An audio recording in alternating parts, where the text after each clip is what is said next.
Szeretettel konszumom a konferenciám, részt vevőit. მოხარული ვარ, რომ მომეცა შესაძლებლობა დავსწრებოდი და მონაწილეობა მიმეღო კონფერენციაში, სადაც ქალაქები ერთმანეთს უზიარებენ გამოცდილებას საერთო მომავლისთვის. თუმცა შეუძლებელია ვისაუბროთ ქალაქების განვითარებაზე, დავსვათ დღევანდელი კონფერენციის მთავარი კითხვა. როგორ დავიცვათ ბალანსი ცვლილებებსა და ისტორიულ იდენტობას შორის? და არ შევეხოთ მიმდინარე გლობალურ პოლიტიკურ პროცესებს მთელს მსოფლიოში. მე ვარ თბილისის მერი, ქალაქის, რომელიც საუკუნეებს ითვლის. იმ ქვეყნის დედაქალაქის, რომელიც წარმოადგენს უძველეს ცივილიზაციას. საქართველოს გეოპოლიტიკურმა მდებარეობამ აღმოსავლეთსა და დასავლეთს შორის გზაჯვარედინზე დგომამ ჩემს ქვეყანას უამრავი გამოწვევა მოუტანა. უდიდესი კულტურისა და ტრადიციების მქონე ქართველი ხალხი საუკუნეებია იბრძვის გადარჩენისთვის. თან ბრძოლა, თან განვითარება, ეს ჩვენი ისტორიული მეხსიერების ნაწილია. ქართველმა ხალხმა შეძლო გადარჩენილიყო, გაძლიერებულიყო, შეენარჩუნებინა საკუთარი ენა, სარწმუნოება, კულტურა და ტრადიციები. დღეს მინდა გამოვიყენო ეს საერთაშორისო პლატფორმა და კიდევ ერთხელ ვთქვა, საქართველომ კარგად იცის მშვიდობის ფასი. მშვიდობა არის განვითარება, წინსვლა, ჩვენი ქვეყნის და ქალაქების კეთილდღეობა, ხოლო ჩვენი ერების იდენტობა კი არის ის სიმდიდრე, რითაც ვამრავალფეროვნებთ და ვავსებთ ერთმანეთს. არ მეგულება ამ დარმაში ადამიანი, რომელიც არ დაეთანხმება ამ სიტყვებს, თუმცა ფსევდოლიბერალური იდეოლოგია, რომელიც მსოფლიოს მოახვიეს თავს, ქვეყნებისა და ქალაქების სწორი მიმართულებით განვითარებას სერიოზულ საფრთხეს უქმნის. საქართველოს ხელისუფლება იყო ერთ-ერთი პირველი, ვინც ამ საფეხურებზე ხმამაღლა დაიწყო საუბარი. ჩვენ უარი ვთქვით საკუთარი ქვეყნის ინტერესების დათმობაზე. არ ჩავერთეთ ომში, რომელიც გაანადგურებდა საქართველოს. არ შეუერთდით სანქციებს, რომელიც უმძიმეს ეკონომიკურ კრიზისში შეიყვანდა ქვეყანას. დავიცავით ჩვენი იდენტობა, სარწმუნოება, კულტურა და ტრადიციები.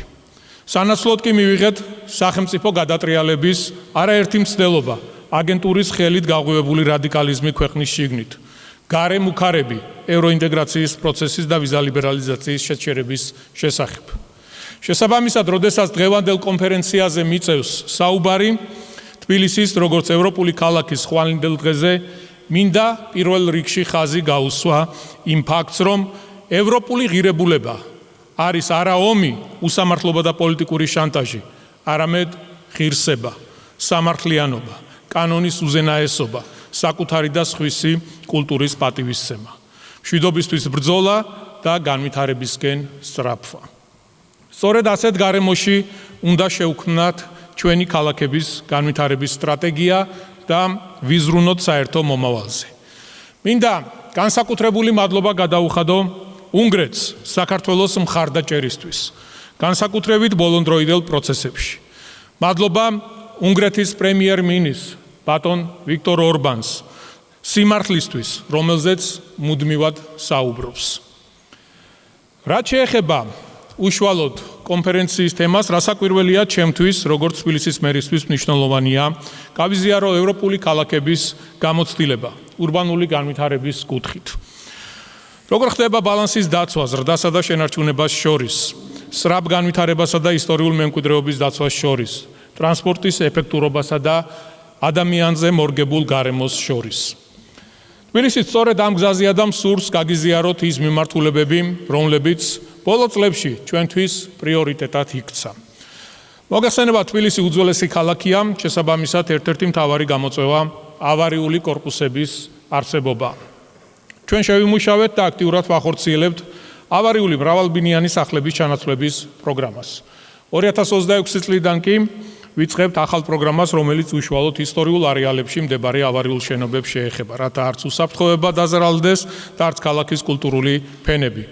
პარალელურად ვახდენთ გამოსყიდვას მიწებისა და ობიექტების, რათა შევინარჩუნოთ და გავზარდოთ რეკრეაციული სივრცეები. თბილისის მწვანე ქსელმა ჩვენი მოსახლეობის ჯანმრთელი ცხოვრება უნდა უზრუნველყოს. თბილისში მრავალი წლის განმავლობაში არსებული ავტოფარეხების პრობლემა ეტაპობრივად გვარდება. ავტოფარეხების ნაცვლად პარკებითა და სკვერებით, რაც უბნებს ადამიანებისთვის საცხოვრებლად ბევრად უფრო კომფორტულს ხსნით, სხვადასხვა პროექტებს ვახორციელებთ. დავიწყეთ ლიფტების განახლების პროექტით, რათა უსაფრთხო და ღირსეული საცხოვრებელი პირობები ყველასათვის ხელმისაწვდომი გავხადოთ.